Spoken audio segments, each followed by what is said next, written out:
Hello everyone, welcome to my channel. As promised, I'm bringing you a live gameplay video featuring my Doflamingo deck.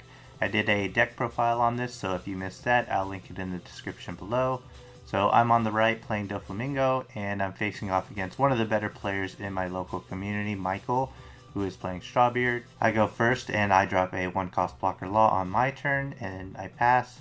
And on his turn, he drops the 1-cost searcher Namie, so he gets to look at the top 5 cards of his deck and put a Straw Hat card into his hand.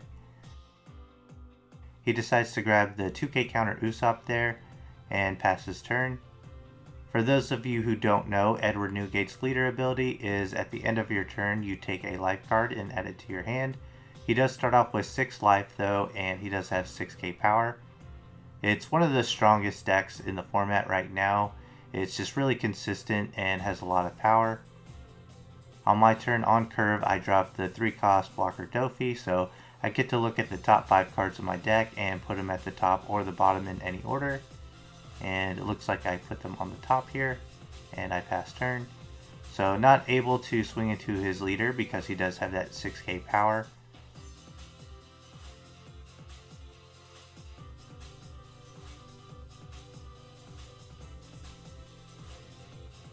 So he attaches a Dawn to his leader and swings 7k. I decide to just go ahead and block with the 1-cost blocker law because there are a lot of cards to get rid of it, like the Nico Robin he just played down. And he passes turn and takes another life.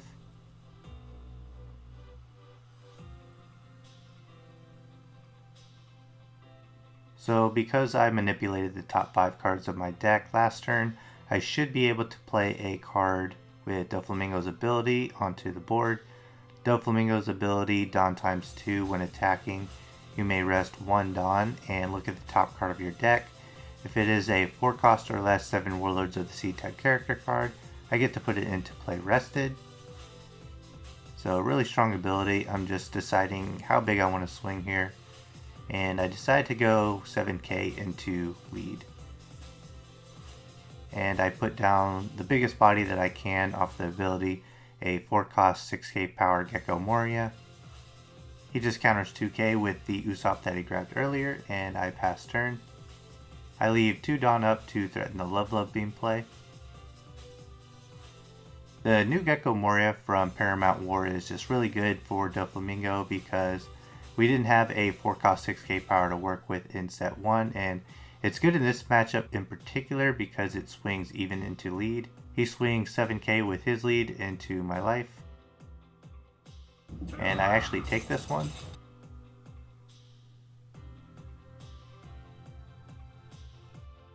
And then for 4 Dawn, he plays a Marco the Phoenix. Marco the Phoenix is a 4-cost 5000 power blocker, and on KO, you may trash a Whitebeard Pirates type card from your hand. And if you have 2 life, you get to put Marco back into play rested. Really underrated card, I think, for the mirror. But on curve, I'm able to play my 7-cost Doflamingo to bounce the Marco back to hand. And I swing 6k with the Gecko Moria even into lead, and he counters out with the Atmos. So Doflamingo on play, I get to bounce a 7-cost or less back to the owner's hand. So right now I'm playing really good on curve. I got to play the Law for 1, the Doflamingo for 3, and now the 7-cost Doflamingo for 7, so really playing well there. And he's counting up 7 Dawn, and he plays the Ace. Ace on play gives 2 characters minus 3000 power, and if your leader has the Whitebeard Pirates type, then this character gains Rush. Really good play by him because now he's going to be able to use Nico Robin to pop the Doflamingo. Dawn times 1 when attacking, Robin gets rid of a 3k power or less in play. And she's swinging 5k into my Gecko Moria, who is now a 3k. And unfortunately I have to let him go. And he swings 6 to lead. And I counter out 2k with Alvida.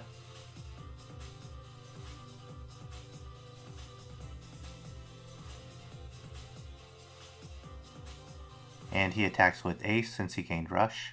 I actually take this one. Pretty good turn for Michael there.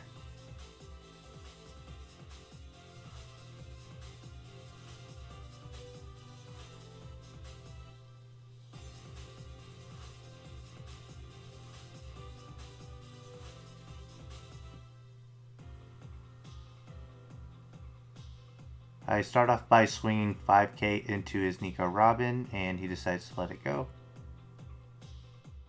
Nico Robin not really worth protecting there since I don't have any small bodies in play for her to get rid of.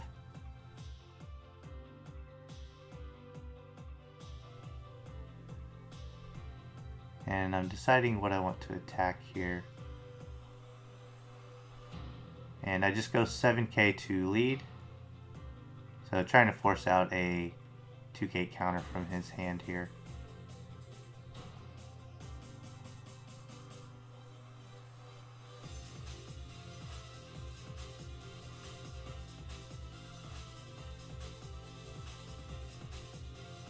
And he does counter out with two 1Ks instead, which is just as good. And on curve again, I play the 9-cost Dracula Mihawk.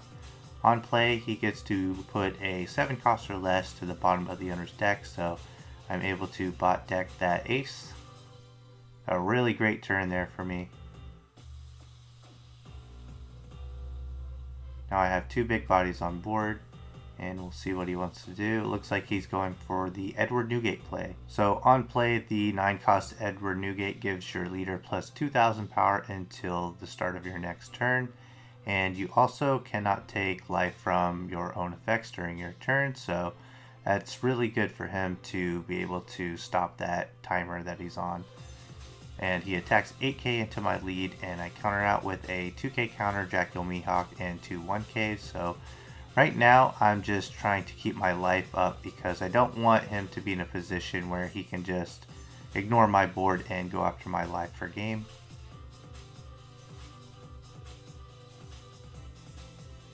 I separate my Don here to plan out some of my plays. I attach a Don to my 7-cost Doflamingo, and I just swing an even 8k into his leader, and I force a 1k counter out of his hand.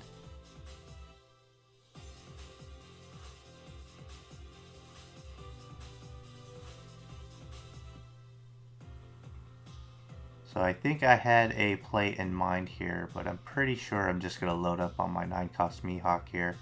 I want to force as many counters as I can out of his hand. That way I could possibly go for game next turn. And I swing 14k into his leader, so that is 6k over. So that's going to force a lot of counters from his hand, or he's going to just be forced to take a life, which he actually does decide to take a life there.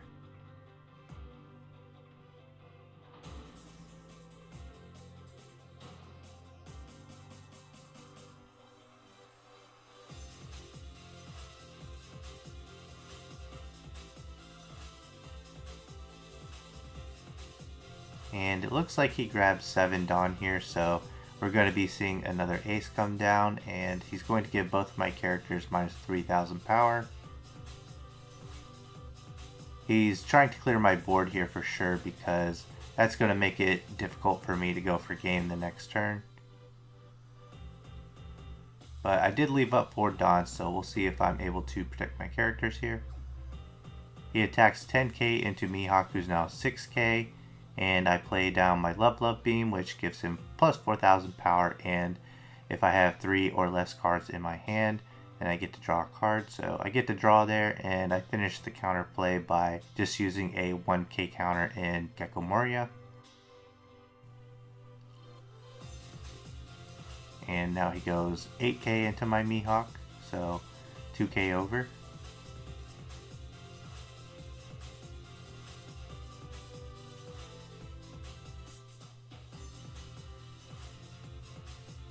And I do counter with my second Love Beam, and I'm able to draw another card.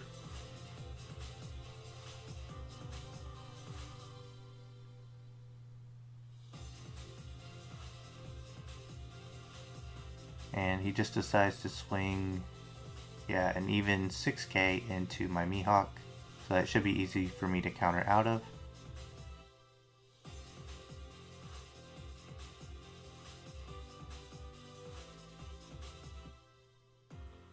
And yep, just a 1k counter Perona there.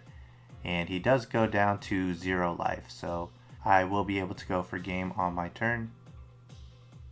So in this situation, I like to force my opponent to possibly overcounter by swinging with small value swing. So what you're going to see me do here is I'm going to swing an even 6k with my leader.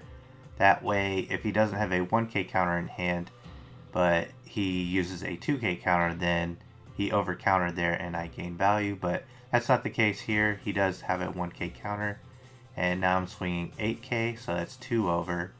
And he counters perfectly again with a guard point, but if that were a radical beam, then I would have gained value there. And now I'm just going to load up on my Mihawk and swing for game, and we'll see if he has it. He has a radical beam, and nope, he doesn't have it. He does have 3 radical beam, but he didn't have the Don to play it. So yeah, that was a really good showcase, I think, for Doflamingo. I'll admit I did see a lot of good cards on curve, but that's the consistency of the deck, right? Because you manipulate the top to be able to make those plays.